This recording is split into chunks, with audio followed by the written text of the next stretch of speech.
Hi everybody, it's Ashley. Welcome back to my channel, and today I'm coming to you with my October wrap-up. It is an absolutely massive wrap-up. This is for the Hocus Pocus Readathon as well as the Spookathon, and I completed the majority of my TBR. I'm very, very proud of myself. I did not get to everything, but considering how many books were on the TBR and the length of some of them, I am extremely proud of this. It was a great reading month. It was probably the best reading month that I've had this year total.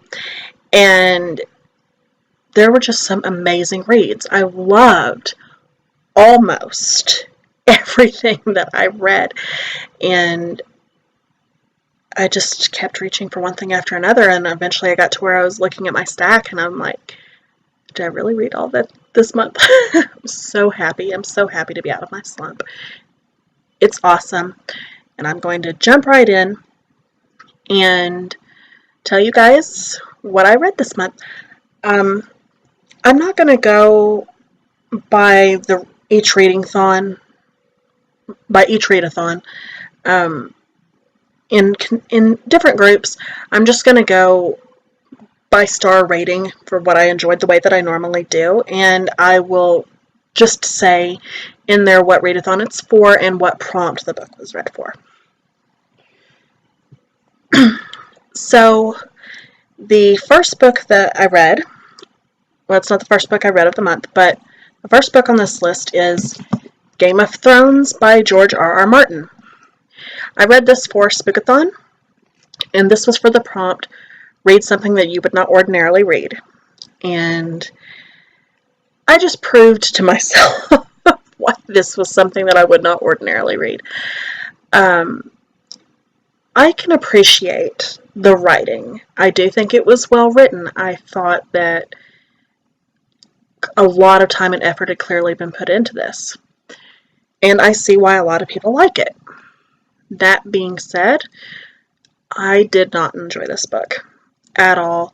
It took me the longest amount of time out of everything else that I read to read, and it just never felt like it was going to be finished. I couldn't keep track of all of the characters. There were so many, and I kept getting their voices like interchanged. I wasn't sure who was who a lot of the time. The chapter header would say it was one character, and I'd be like, but I thought that was somebody else. The only person that I was really able to know who it was the entire way through without getting her mixed up with anybody else was Daenerys. So I don't know if I'm going to be continuing on with the rest of the series. I might give it a shot because these are so well regarded, and I wanted to like this so much, but it just fell a little flat for me. I gave this a 2-star. I'm sorry if you guys love this book. I'm not saying that it's bad. It just was not for me at all. The next book that I read this month was also for Spookathon, and this was for the prompt, read a book with a spooky word in the title, and I had chosen Splintered by A.G. Howard. I was so super impressed with this. I wasn't really expecting to like it.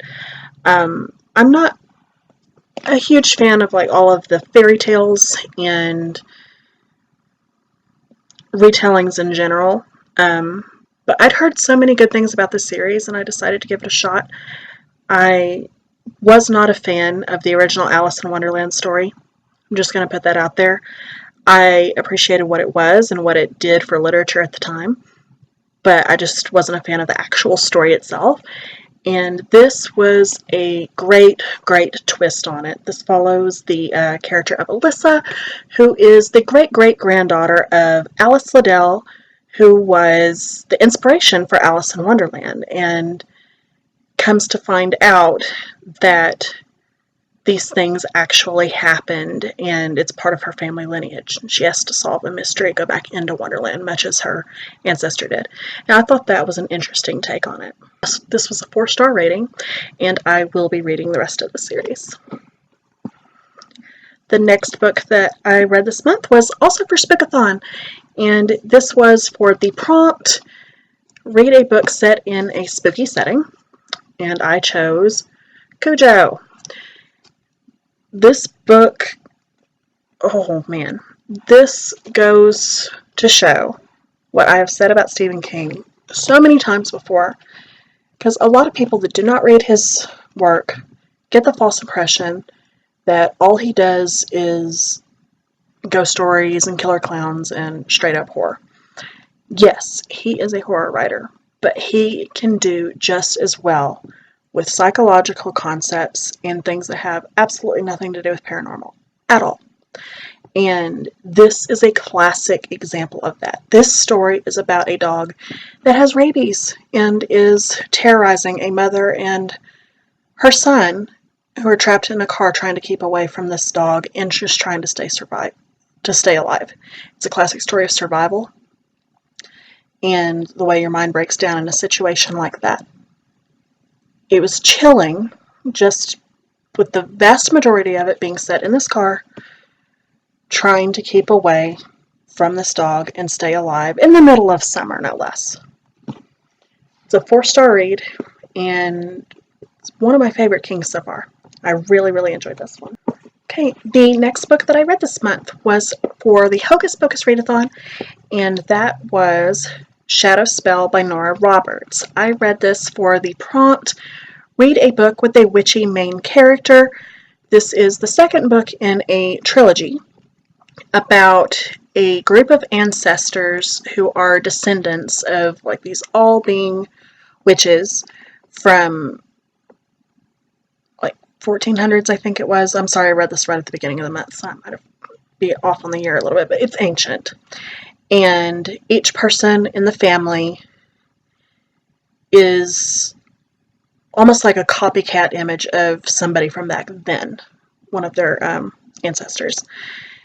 Each book in the series focuses on another member of the family.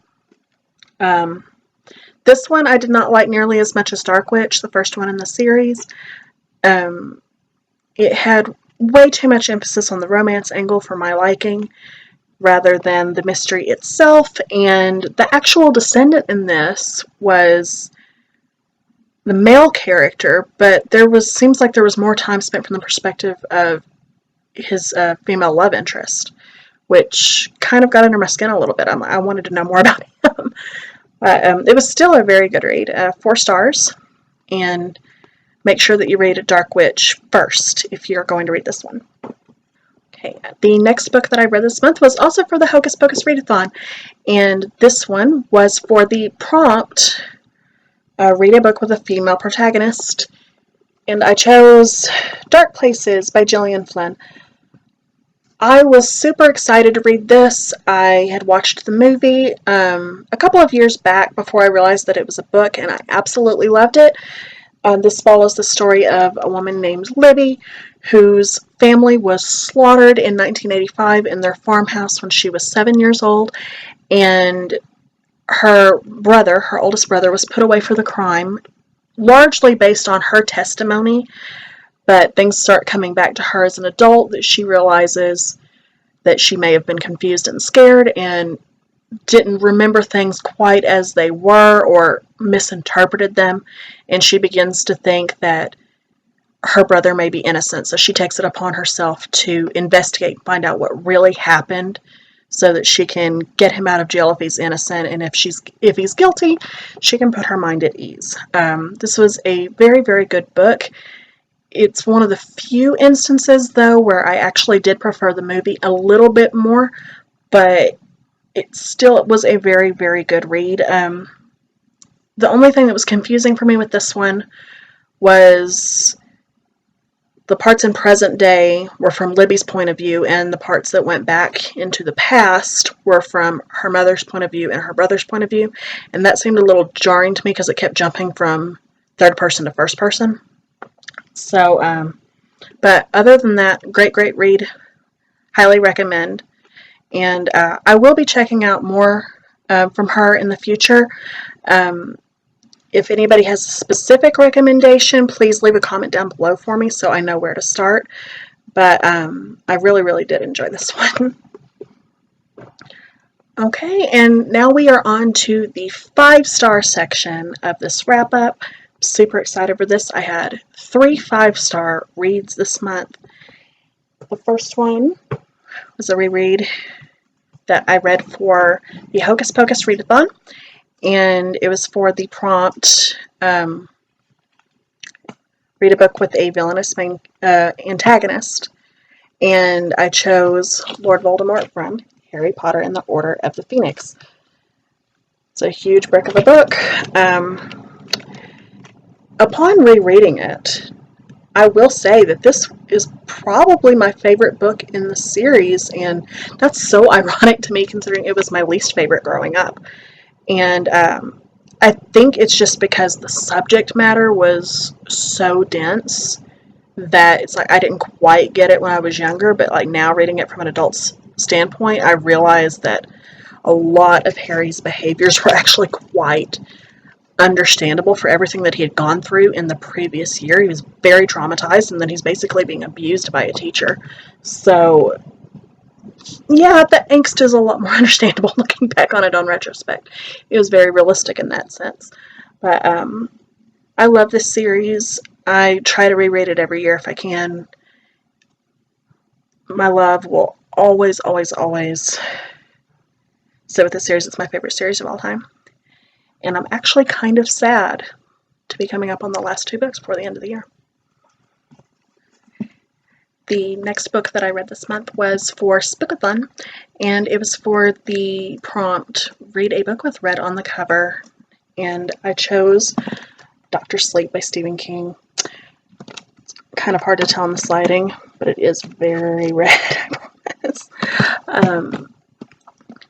This follows the story of Danny from The Shining, all grown up, and how he has dealt with all of the events that took place in his childhood at the Overlook, and the way it has affected him into, through adolescence, in his teenage years, up into adulthood, and now he is being drawn to a girl with the Shining, who is even more powerful than he was when he was at the Overlook, and he senses that she's in danger, and he wants to help her make sure that the same things don't happen to her that happened to him.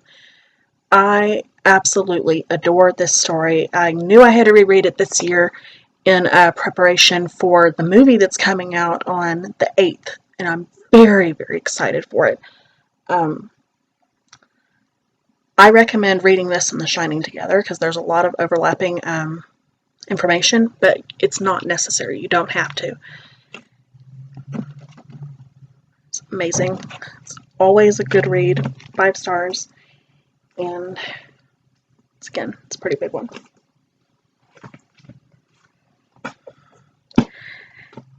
And the last book that I read this month was for Spookathon, the prompt, read a thriller. Now, in my TBR video, I had mentioned that I was going to read The Mitford Murders by Jessica Bellows. Well, that changed. And that was because I had another book that was highly anticipated come into my possession, and that was The Turn of the Key by Ruth Ware.